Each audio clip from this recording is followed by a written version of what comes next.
cordial saludo. Entonces, en el día de hoy vamos a hablar sobre instituciones y la contaminación transfronteriza. Esta presentación es complementaria a la información que nos presentó Rita sobre la Convención Marco de las Naciones Unidas y el panel intergubernamental sobre cambio climático. Mi objetivo con esta presentación es abarcar desde un punto histórico, o sea, desde el inicio de cuando se da estas discusiones y cómo se fortalece toda la institucionalidad, y para ello debemos hablar de un fenómeno que se denomina contaminación transfronteriza. Como vimos en la sesión anterior, hay unos conceptos de la economía que se denominan externalidades, ¿cierto? Y que para nuestro caso, la contaminación se considera como una externalidad negativa, por cuanto el producto de la contaminación, o sea, la contaminación en sí misma, no se ve reflejada dentro del costo de los productos, y por lo tanto en una condición de competencia, pues se van a ver maximizada pues, la emisión de contaminantes a la atmósfera, ¿cierto? Eh, entonces, digamos que dichas externalidades pueden ser evidenciadas en escalas territoriales pequeñas o incluso a escalas planetarias, como lo es en el caso del cambio climático, o regionales, como por ejemplo la contaminación que se daba en la cuenca del río Danubio. Entonces, lo que quiero presentarles ahora es cómo ese tema de contaminación transnacional tuvo un impacto en la formación de institucionalidad ambiental.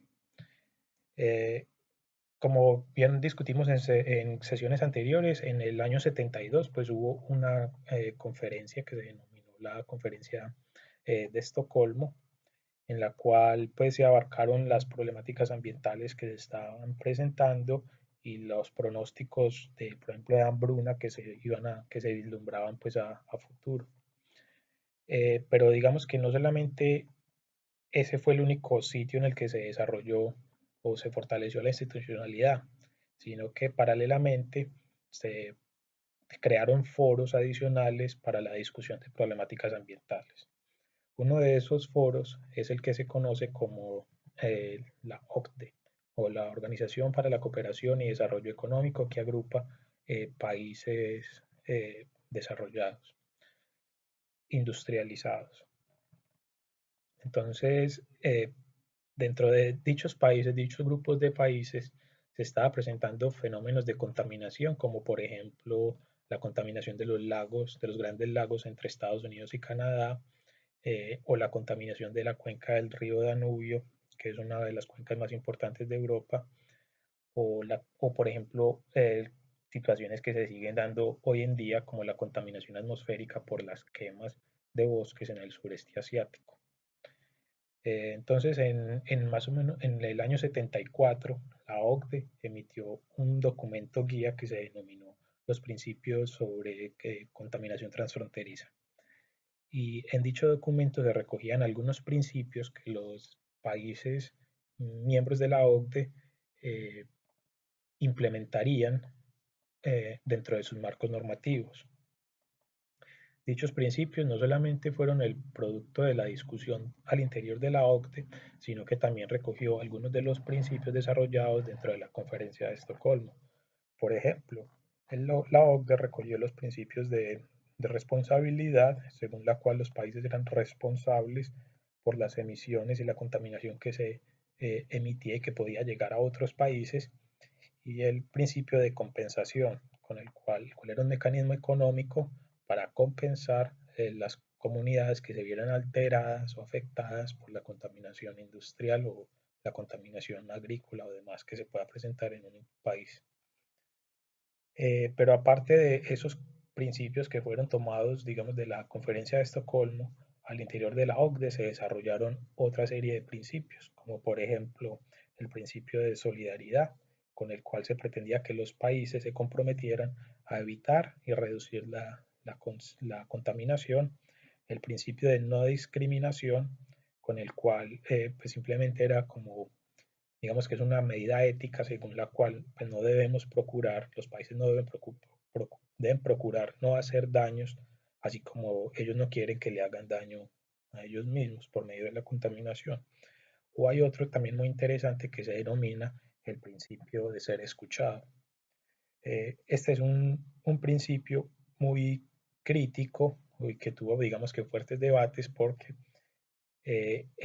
lo que desarrolla es que si hay una comunidad en un país que está siendo afectada por las emisiones, digamos, de vertimientos a los aguas o a la atmósfera de otro segundo país, de una industria que esté, por ejemplo, ubicada en la frontera entre dos países. Entonces, de acuerdo con este principio a ser escuchado, esta comunidad del primer país tiene derecho a hacer parte de procesos, por ejemplo, de judiciales en contra de este proceso contaminante, ¿cierto? Y eso tiene una implicación eh, no solamente de asignar derechos a la comunidad, lo cual sería bueno, sino que si se utiliza de una forma negativa, podría incluso impedir el desarrollo de industria o de desarrollo económico en el otro país vecino. Entonces, digamos que ahí se genera un conflicto de intereses entre los países y digamos que ha sido uno de los principios más, fue quizás uno de los principios más debatidos. Adicionalmente, pues hay obviamente entonces el principio de información y consulta, que como lo dijimos en sesiones anteriores, pues una comunidad informada es menos vulnerable que una comunidad que no tiene información, ¿cierto? Como vemos, pues muchos de estos principios que se originaron en esos debates de los años 70, hoy en día todavía están vigentes. Entonces, si revisamos la legislación ambiental, la normativa ambiental de muchos países alrededor del mundo, vemos que muchos de dichos principios están ahí, como por ejemplo el principio de compensación y de responsabilidad, que es lo que comúnmente se denomina como el que contamina paga. Es un principio que está presente en las legislaciones ambientales y que se conoce con el término de tasas retributivas, ¿de acuerdo? Según el cual, pues una industria que esté contaminando, pues si le hace una caracterización de ese flujo contaminante y de acuerdo a esas concentraciones, las cargas de contaminación que esté emitiendo, pues debe pagar un recurso económico, el cual debería ser invertido para mitigar o compensar esos efectos de contaminación. Como digamos que como resultado de dichas discusiones en los años 70 y posterior, pues ya se han visto algunos resultados, no solamente en este tema normativo, sino que también dentro en el terreno propiamente dicho, como por ejemplo, aquí en Hungría se desarrolló uno de los primeros parques transnacionales que se denomina o que se llama eh, Novograd. Este es un parque que está ubicado en el norte de Hungría y está en la frontera eh, con Eslovaquia. Entonces vemos cómo permitió el diálogo entre países y el desarrollo de proyectos con sostenibilidad ambiental en el territorio. Eh, Otra de las cosas que quisiera decir es que, bueno, la OCDE es uno de los foros de discusión entre los países industrializados, ¿cierto? Y obviamente, pues al ser estos los primeros países en desarrollarse y en industrializarse, pues es ahí donde se presentaban la mayor discusión o la mayor tensión debido a la contaminación transfronteriza. Sin embargo, digamos que habían otros espacios, o como en la actualidad hay otros espacios donde se pueden desarrollar este tipo de diálogos. Y la ventaja que ofrecía la OCDE en su momento es que, aunque fue un espacio de interacción entre los países, sus resultados no son vinculantes. O sea, que los países tenían un espacio de discusión de sus políticas y de la forma como adquirían responsabilidades sobre su contaminación, pero la forma como se implementaban dichos principios eran bajo la libertad de cada país. Digamos que esa figura favoreció el diálogo y, pero no es algo que se ve en cualquier otro tipo de organización, como por ejemplo actualmente en la Unión Europea. Los países miembros que hacen parte de la Unión pues deben seguir las normativas de forma estricta a como se dicta pues en, en la Comisión. Eh, Listo. Entonces, eso fue más o menos en el año 74 que se emitió ese documento, el cual fue el trabajo de aproximadamente 2 años y medio de trabajo. Pero paralelamente se tiene entonces otros espacios de diálogo, como lo es el Programa de las Naciones Unidas para el Medio Ambiente. Bueno, este es un organismo, pues obviamente de las Naciones Unidas, que tiene su sede principal en Kenia y que fue fundado en la conferencia de 1972 que se conoce como la Conferencia de Estocolmo. Sus objetivos son, primero que todo, pues definir la agenda ambiental global y el segundo es promover la implementación coherente de la dimensión ambiental del desarrollo sostenible. Como definimos el desarrollo sostenible, recuerden que el desarrollo sostenible se basa en tres grandes núcleos, uno que es el ecológico o ambiental, otro que es el social y el tercero que sería el económico. Entonces digamos que al interior de las Naciones Unidas se tienen diferentes programas para articular cada uno de las tres variables, ¿cierto? Y el PNUMA o el Programa para el Medio Ambiente sería el responsable por fortalecer la dimensión ambiental. Pero, por ejemplo, para el tema social se podría dar un ejemplo como sería la UNICEF para el tema de educación los niños, o hay otro como por ejemplo el programa que se llama Unido para el Desarrollo Industrial o el Programa para el Desarrollo. Dentro del PNUMA entonces se tienen diferentes temáticas centrales para esta dimensión ambiental. El primero, que sería el cambio climático. Otro sería, por ejemplo, el tema de desastres y conflictos, manejo de ecosistemas, el manejo de químicos y residuos, el tema de eficiencia energética y de consumo. Y, y por último se tiene, digamos que un objetivo muy claro en el tema de comunicaciones, ¿cierto? Entonces, lo que ellos denominan como Environmental Review, en el cual se encargan de, digamos que, eh, publicar o implementar algunas de esas medidas que se desarrollan dentro de las otras esferas. Para el desarrollo de sus temáticas, pues el PENUMA requiere pues financiación, ¿cierto? El 5% de los recursos de este programa vienen directamente de las Naciones Unidas, pero hay otros, eh, digamos que ítems en los cuales se controla el presupuesto y uno de ellos se denomina el fondo ambiental. Este fondo ambiental representa el 15% de los recursos totales del programa y, y su financiación viene principalmente de los países desarrollados. Para el año 2019 se estima que el programa recibió los aportes de 70 millones de dólares, lo cual es crítico porque se considera que este 70 millones solamente corresponden al 50% presupuestado para la implementación de la agenda. Entonces hay ahí como un llamado por parte de las Naciones Unidas a los países para que aporten. Eh, si se mira el desglosado de los aportes por países, entonces se ve que solamente 88 de los 193 países hicieron sus aportes y el 95% del fondo ambiental proviene del aporte de 15 países, principalmente en Europa, con excepción de Estados Unidos, Japón y bueno. También en la tabla que aparece arriba, eh, se encuentra cómo es el uso de dichos recursos al interior de las Naciones Unidas. Y, pero lo que es de entender es que, por ejemplo, cuando se habla de cambio climático, digamos que las medidas de mitigación, por ejemplo, necesariamente están relacionados con, por ejemplo, manejo de ecosistemas. Entonces, aunque son criterios de gasto en el presupuesto, la realidad es que pues, el ambiente está íntimamente relacionado a todos sus ciclos y por lo tanto una inversión en cambio climático también puede tener un beneficio en, digamos, en manejo de ecosistemas.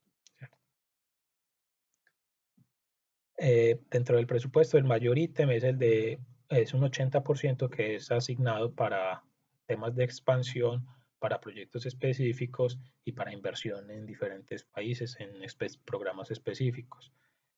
Por ejemplo, en el tema de apalancamiento. Entonces, digamos que cuando el PENUMA desarrolla programas, digamos, en cambio climático, generalmente no lo hace solo, sino que se apalancan los recursos con inversión de cada país o con otras instituciones que son aliados de las Naciones Unidas. Entonces, a continuación vamos a ver algunos de los principales aliados, que son tres, y cómo operan. Entonces, el primero que quisiera hablar es el que se denomina Global Environment Facility, o que en español se denomina el Fondo para Medio Ambiente Mundial. Este es un fondo que fue fundado en 1992 en la Cumbre de Río. Es una entidad de financiamiento y es el principal fondo de financiación para 5 grandes convenios a nivel mundial. Por ejemplo, el Convenio sobre Diversidad Biológica, el Convenio Marco de las Naciones Unidas sobre Cambio Climático, la Convención de Estocolmo sobre Contaminantes Orgánicos Persistentes, la Convención de las Naciones Unidas para la lucha contra la lucha, pues, de lucha contra la desertificación y la Convención Minamata sobre el uso de mercurio. Este fondo fue creado primero en el 91 como un programa piloto del Banco Mundial, pero un año después, ya en el 92, en la Cumbre de Río, pues, de acuerdo a sus resultados y de la gestión pues, que realizaron, ya se convirtió en una entidad aparte. ¿Listo? Es una actividad, es un fondo independiente que se autogestiona y que ya ha tenido resultados significativos desde entonces, como por ejemplo, se ha logrado la conservación de 860 millones de hectáreas declaradas como áreas de protección. Se han hecho reducciones de emisiones por alrededor de 2.7 billones de toneladas de gases de efecto invernadero y desde 1991 ha gestionado donaciones por alrededor de 18 mil millones de dólares y apalancamiento, lo que les decía, apalancamiento por alrededor de 93 mil millones de dólares. Dentro la JEF pues es la unión de 18 agencias internacionales, incluyendo programas de las Naciones Unidas o programas, por ejemplo, de bancos multilaterales y ONGs internacionales. Entonces, como para entender un poco mejor la operación de este fondo, quise traerles el ejemplo de proyectos que ha ejecutado este fondo en los países, en nuestros países. Entonces, como primer ejemplo, quería presentarles el caso de un proyecto que se denominó como Reviviendo el río Danubio. Este fue un proyecto que comenzó en 1994, por lo tanto fue uno de los primeros proyectos del fondo y que permitía o pretendía gestionar y disminuir la contaminación del río Danubio desde su nacimiento en Alemania hasta su desembocadura en el Mar Negro. El problema es que para esa época los procesos de agricultura intensiva y de industrialización pues generaron grandes cargas de contaminación en el río Danubio. Y como resultado de ello, por ejemplo, en la desembocadura del río, en el Mar Negro, se produjo lo que se denomina una zona muerta, en la cual el grado de contaminación orgánica es tan alta que el oxígeno disuelto del cuerpo de agua cae a niveles muy bajos y por lo tanto no se puede desarrollar la vida normal de flora y fauna normal, sino que se dan procesos anaerobios y crecimientos de algas, por ejemplo. Ese es un proceso que se denomina eutrofización. Y lo que buscaba este proyecto era precisamente atacar esos procesos de eutrofización, pero también el manejo del uso en la cuenca del río Danubio, o sea, no solamente la intervención del río, del cuerpo de agua como tal, sino de toda la cuenca hidrográfica que cubre desde las montañas donde se recogen las aguas y los tributarios y el cuerpo de agua, ¿cierto? Si analizamos el tamaño de la cuenca, vemos que la cuenca del río Danubio cubre aproximadamente el 10% del territorio del continente de Europa, europeo, con aproximadamente 80 millones de personas. Entonces vemos que el trabajo desde el punto de vista técnico pues era significativo y otro aspecto quizás más importante era desde el punto de vista social, porque si bien el río nace pues en Alemania, pasa por Austria, luego Eslovaquia, Hungría, ya después entra y hace a países de los Balcanes. Y si recordamos por dicha época, pues habían guerras activas en dicha región, entonces este proyecto también se presentaba como una alternativa de diálogo para que países que se encontraban en guerra pudieran conversar sobre la temática ambiental, ¿cierto? Entonces, digamos que tenía varios aspectos muy importantes y que a día de hoy pues ha tenido efectos negativos por cuanto ya las zonas muertas en el Mar Negro pues han disminuido, ya hay nuevamente desarrollo de vida y la contaminación pues ha mejorado. Durante la intervención del proyecto en la cuenca lo que se utilizó principalmente fue implementación de tratamiento de aguas residuales, pero también la recuperación del cauce natural del río. Entonces, digamos que con el objetivo de hacer agricultura, lo que se hace típicamente es construir bloques o rectificar el río de forma que se liberan terrenos aptos para la agricultura. Lo que se hizo en muchas partes fue destruir ciertos de esos bloqueos, algunos de esos bloqueos, y permitir al río recuperar sus llanuras de inundación y humedales naturales, lo cual tuvo efecto no solamente desde el punto de vista biológico, porque los humedales son algunos de los ecosistemas más ricos del mundo, sino también en el punto de vista de tratamiento de las aguas residuales. Entonces, vemos como los humedales y las llanuras de inundación son sitios naturales en los cuales los ríos pueden recuperarse a sí mismos. Eh, bueno, eso por parte de Hungría. En el caso de México, este fondo ha invertido en la eliminación de PCBs. Los PCBs son uno de los contaminantes persistentes que aparecen en las listas como contaminantes más peligrosos y persistentes y se encuentran ampliamente utilizados en dispositivos eléctricos, ¿cierto? Son aceites dieléctricos. Eh, entonces este proyecto lo que hacía era, primero que todo, hacer un inventario de cuáles eran los equipos que tenían o que tienen dichos componentes. Y en el segundo caso, en el caso de ser posible, pues hacer la recuperación, o sea, la extracción de dicho producto y el reciclaje de las piezas metálicas en caso de ser posible. En caso de que estuvieran muy contaminados, pues se agrupaban junto con el PCB y se enviaban a tratamiento final. En algunos casos era local, en México, en otros casos fueron enviados hasta una fábrica, digamos, de procesamiento de residuos peligrosos en Francia. Eh, lo que les decía es que muchas veces estos programas son apalancados, o sea, no es que todos los recursos provengan del Fondo para el Medio Ambiente Mundial, sino que se apalancan con recursos, por ejemplo, con el Programa de las Naciones Unidas para el Desarrollo o con los gobiernos locales, como por ejemplo la Secretaría para el Medio Ambiente y los Recursos Naturales de México. Ahora, en el caso de Colombia, también es otro caso un poco diferente porque no es un proyecto específicamente o más parecido como al de Hungría, y es que no es un proyecto centrado en un solo país, sino que es un proyecto que abarca diferentes países en el mundo, inclusive sin ser vecinos. Este proyecto era muy relacionado con la Convención Minamata para la reducción de la contaminación por mercurio.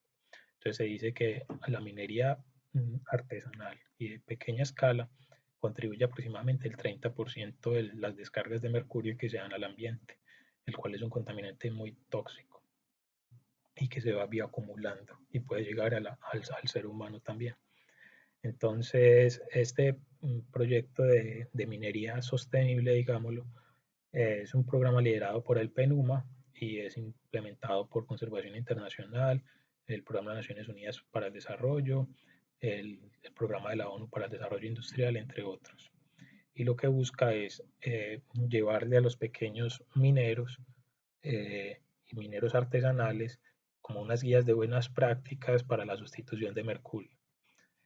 Eh, bueno, y en el caso de Argentina, es la conservación de una corriente marina que se denomina Cold Sea River, el cual se da en el Atlántico Sur, por las Islas Malvinas, en la Patagonia, pues Argentina. En dicha región hay una de las zonas más ricas y más biodiversas que se denomina Cold Sea River y pues tiene una gran diversidad marina y que se encuentra amenazada por el tema de pesquería intensiva y contaminación por hidrocarburos principalmente. Entonces, por medio del desarrollo de este proyecto, lo que se pretendía era, primero que todo, pues disminuir los temas de contaminación. Se hicieron unos censos costeros con los cuales se evidenciaba cuál era el grado de contaminación producido, por ejemplo, por las actividades de hidrocarburo, y se hicieron censos, por ejemplo, de vida marina. Lo que se ha encontrado después de la ejecución del proyecto es que, por ejemplo, entre 1992 se encontraba una población de ballenas en la región de aproximadamente 4.000 ballenas. Ya para el año 2016 se registran aproximadamente 10.000, o sea, un crecimiento de la población de la vida marina. Y no solamente por el número de individuos, sino que estas especies lo que demuestran es el estado del ecosistema, ¿cierto? O sea, una ballena no va a vivir en un sitio que esté contaminado. Entonces, el hecho de que hayan aumentado las especies y la biodiversidad es un indicador de que las condiciones ambientales de la zona y los grados de contaminación pues han disminuido. Y otro aspecto interesante es que en dicha región se desarrolló de una forma más intensiva el tema pues, de educación ambiental y por últimas de ecoturismo, lo cual no solamente es una inversión en conservación, sino que también se generan ingresos adicionales para los países y para la región de la Patagonia que estaba involucrada en el proyecto. Como por ejemplo, en el año 1996, antes del inicio del proyecto, se tenía unos ingresos por turismo en la región de aproximadamente 50 millones de dólares, mientras que para el año 2008 ya son 150 millones de dólares. También se han generado grandes campañas de movilización social, donde se hacen, por ejemplo, caminatas por medio de voluntarios en las zonas costeras, eh, analizando cuáles son los grados de contaminación, por ejemplo, de los pingüinos y demás. Ok. Eh, Como pueden ver también en la diapositiva, entonces aparecen los logos de las instituciones que participaron en los proyectos, que son un ejemplo de los temas de apalancamiento que les estaba diciendo pues anteriormente. Bueno, el próximo fondo que quería presentarles que también aporta recursos al programa de las Naciones Unidas sobre el PNUMA es el que se denomina Green Climate Fund, que fue fundado en 2010 por la Convención Marco de las Naciones Unidas sobre el Cambio Climático.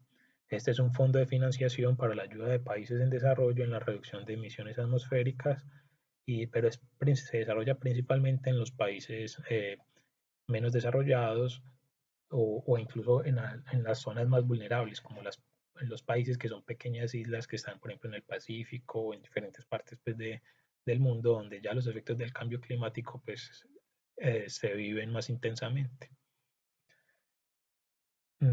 Uno de los objetivos de este fondo es tener un balance más o menos 50-50 entre adaptación y mitigación.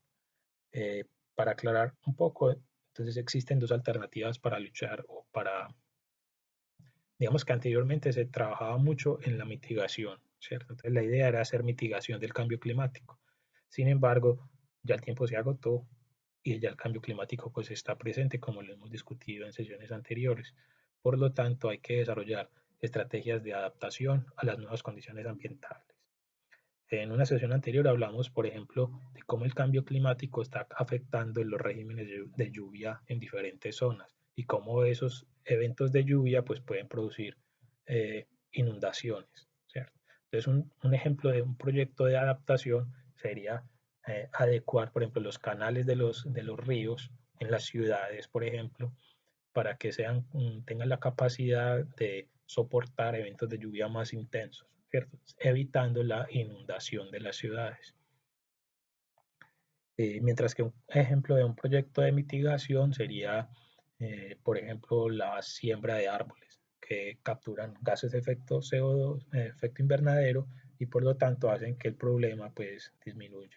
Entonces, mientras los proyectos de mitigación atacan directamente el problema, los efectos de adaptación lo que buscan es reducir la vulnerabilidad de diferentes comunidades en las ciudades alrededor del mundo. Una de las características interesantes de este fondo es que permite el uso de recursos en proyectos privados específicamente, lo cual no es común en otros tipos de fondos.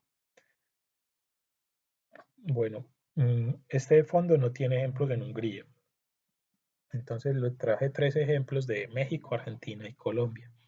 En el caso de México, lo que pretenden es desarrollar un proyecto que cumpla las dos funciones, tanto mitigación como adaptación, y se centra principalmente en lo que se denomina como mm,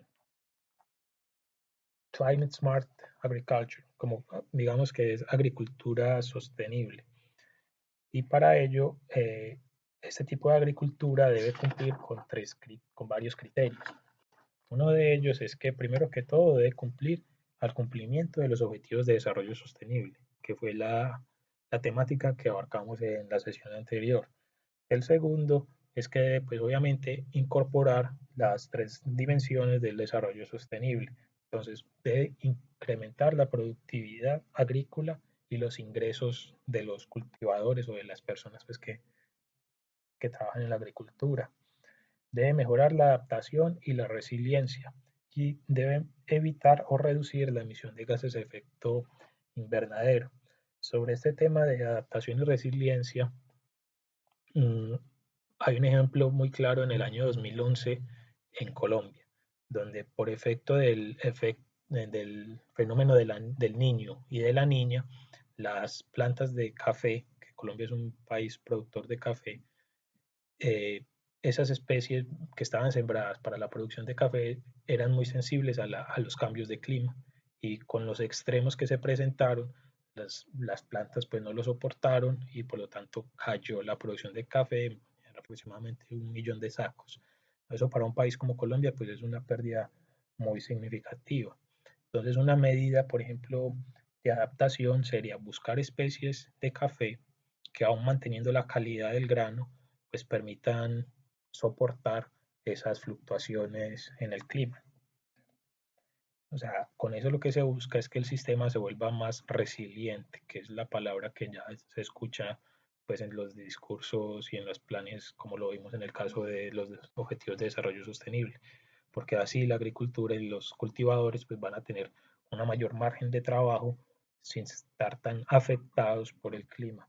Sin embargo, la implementación de este tipo de especies no es fácil, ¿cierto? Sino que requiere grandes esfuerzos de investigación y por lo tanto, pues tiene grandes riesgos asociados.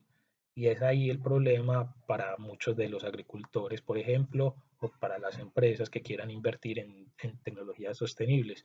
Y es que la banca tradicional, pues, castiga dicho riesgo con mayores tasas de interés y por lo tanto hay una barrera de mercado que las empresas que quieran trabajar en los temas ambientales, pues, no se vuelven competitivos.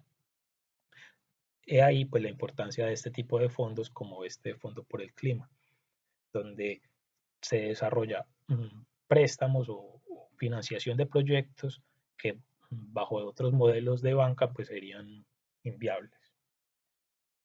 Entonces este proyecto en México, no, primero que todo no era solo en México, sino que es un proyecto que está activo actualmente entre México y Guatemala y tiene un total de 158 millones de dólares, de los cuales 20 millones son aportados por este fondo. O sea, este fondo funciona para apalancar dichos recursos que son generalmente, en este caso, públicos y de otras instituciones. Bueno, hay otro, ya en el caso de Argentina, y es que, bueno, Argentina tiene la meta que para el año 2050 el 20% de sus fuentes de energía sean renovables y adicionalmente planea reducir en un 5.9% el consumo energético. O sea, esa reducción de consumo energético lo que quiere decir es mayor eficiencia energética. Para eso, eh, pues hay que mirar cuál sería el punto más eficiente o cuál sería el sector en el cual se podrían hacer las mejoras más significativas. Y lo que se encuentra es que el 43% de las emisiones actuales en la Argentina provienen del sector energético.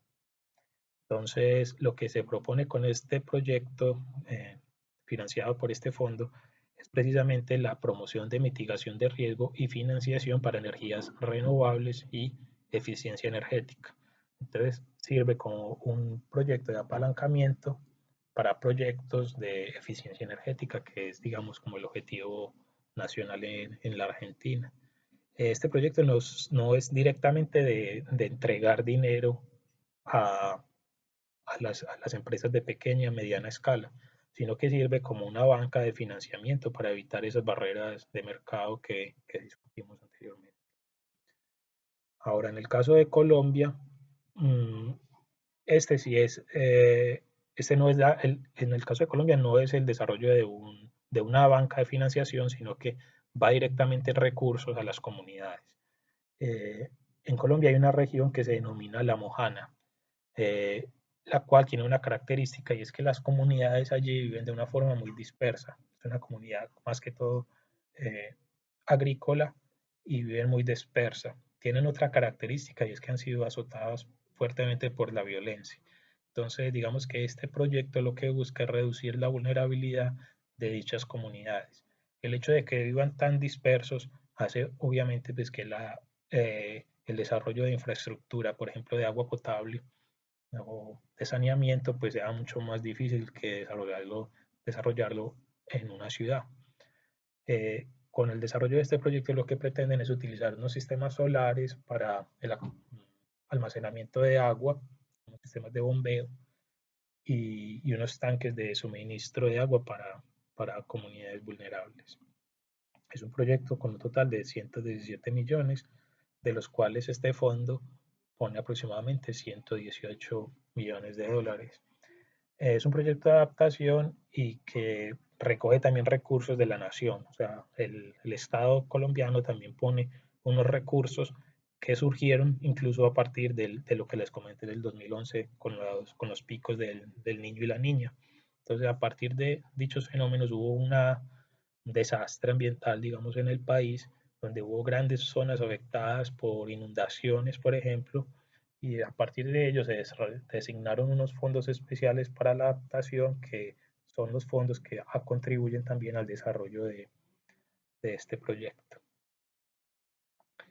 Bueno, hay otra fuente de financiación que, como vimos en la tabla anterior, pues no en la diapositiva anterior, sino como en en la tercera diapositiva, que otra institución que es la Comisión Europea. Esta comisión tiene un rol fundamental en el tema de pues los países que hacen miembro de la Unión Europea, pues tienen un gran impacto en la financiación del Fondo Ambiental del Programa de las Naciones Unidas. Pero aparte de esos aportes que se realizan a las Naciones Unidas, la Comisión Europea también tiene unos grupos de trabajo en el tema ambiental, donde se establecen sus propias metas y, y sus propios recursos.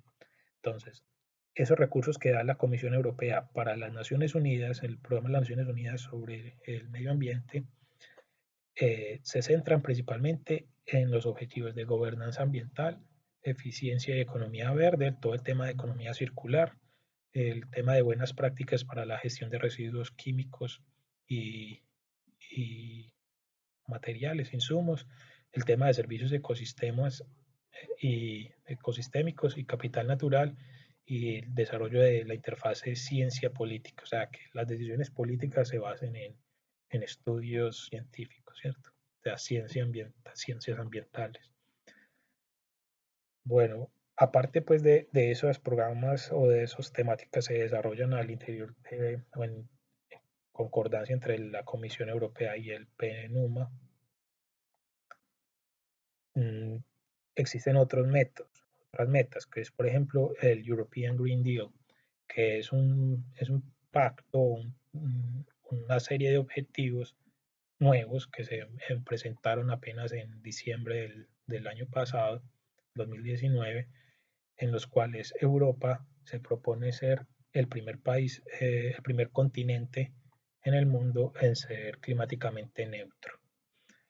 Para ello, entonces, se crea lo que se denomina como el Fondo Just para el apoyo de comunidades afectadas por la transición hacia una economía climáticamente neutra para el 2050.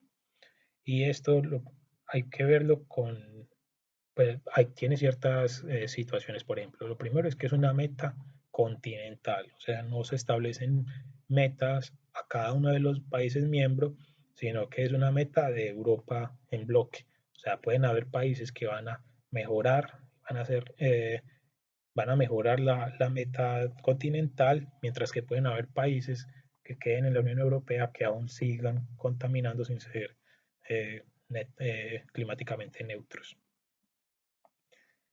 Una de las críticas, o bueno, dentro de ese fondo ya se ha propuesto que van a haber recursos por aproximadamente 1 trillón de euros. Sin embargo, de acuerdo con información que he leído, la forma de financiación, la forma como se obtienen los recursos todavía no está completamente clara, y lo cual es una crítica pues muy grande y que pone un dilema que hace parte de la estructura fundamental de la Unión Europea, y es que si no hay recursos nuevos que se inyecten al programa, entonces tienen que ser recursos que salen de los países miembros. Y hay países que en ese momento, y más ahora con todo lo que está sucediendo, pues están en una situación económica de crisis, digamos, ¿cierto? Y por lo tanto, lo que se piden desde algunos países es que se liberen otras normas muy sensibles como son el tema del endeudamiento fiscal. Entonces ahí digamos que todavía hay unos debates por desarrollarse, y la temática de financiación todavía no está completamente clara. Lo que sí se propone entonces es, primero que todo, un impuesto al carbono. Y es que si quieren ser un país, un continente neutro, entonces lo que pretende es que las materias primas que se están comprando, pues, o los productos que vayan a importar, pues tengan un impuesto por el contenido de carbono que tengan dichos elementos. Para entender un poco mejor eso, vamos a ver en una sesión posterior el tema de análisis de ciclo de vida y cómo se pueden contabilizar, por ejemplo, el contenido de carbono que está presente en la producción de un teléfono celular o de un insumo químico. En algunos casos, dichas metodologías pues son muy sencillas, ¿cierto? Como por ejemplo en el caso de los productos químicos, porque pues se sabe cuál es el input de energía que se requiere, se sabe cuáles son las reacciones químicas involucradas y por lo tanto se puede calcular fácilmente cuáles son las emisiones de CO2. Sin embargo, en otras situaciones es mucho más complejo, por ejemplo, calcular cuáles son las emisiones asociadas a la producción de un vehículo sería pues una labor muy compleja. Otra de las críticas, o una de las críticas que se hace a este tema de impuestos de carbono, es que en el pasado ya se ha intentado implementar este tipo de medidas. Sin embargo, hay un riesgo, y es que como estamos en una economía de mercado, pues dichas medidas de poner impuestos a productos que vengan de otros países, pues se pueden considerar como proteccionismo. Y lo más grave es que ya hay un antecedente en el pasado cuando Europa intentó poner impuestos al carbono, y la China frenó un proyecto de compra de 30 mil millones de dólares de la compañía Airbus, por lo cual ese impuesto se congeló por el impacto económico que podría tener dicha decisión. Es por eso que es muy importante tener espacios de concertación, no solamente al interior de Europa, sino a nivel mundial, como lo son las conferencias de las partes. Eh, Y obviamente pues pues está el riesgo o la dificultad asociada sobre cómo medir el contenido de carbono de productos que vienen de otros países.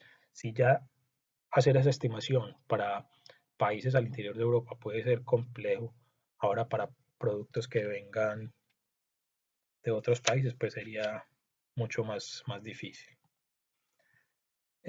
Bueno, adicionalmente, bueno, estos tres fondos están directamente relacionados o como conclusión vimos, tres fondos que están directamente relacionados con el PENUMA, ¿cierto? Adicionalmente vimos que no solamente existe el PENUMA que se encarga de estas temáticas, sino que hay otras instituciones como la OCDE que también abarcan históricamente problemáticas ambientales y que han tenido un impacto positivo en los marcos normativos ambientales. Pero adicionalmente también hay otras organizaciones que son en muchos casos no gubernamentales, ¿cierto? Entonces ya son movimientos ambientales. ambientalistas, digamos, como es el caso de Greenpeace, que fue fundado en 1971 como protección al medio ambiente y la paz mundial, que estaba, también tienen no solamente una componente, digamos, de protección y conservación ambiental, sino también de estar en contra de la proliferación de armas nucleares y este tipo de cosas. Hay otro que es el World Wildlife Fund, que es el que fue fundado en 1961 para conservación y restauración. Y bueno, los que están ahí. Y obviamente, pues actualmente, con todo el efecto social que ha traído estas protestas por el clima de las escuelas con Greta Thunberg, en 2018, digamos que ha tenido mayor visibilidad todas estas protestas ambientales. Ok, bueno, entonces esa era como la presentación que tenía planeada para el día de hoy. Y si hay alguna duda, por favor, entonces enviarla por el foro de CoSpace o por correo electrónico, como bien les quede, o por Skype, que también les di pues, ya la cuenta. Entonces, muchas gracias y hasta luego.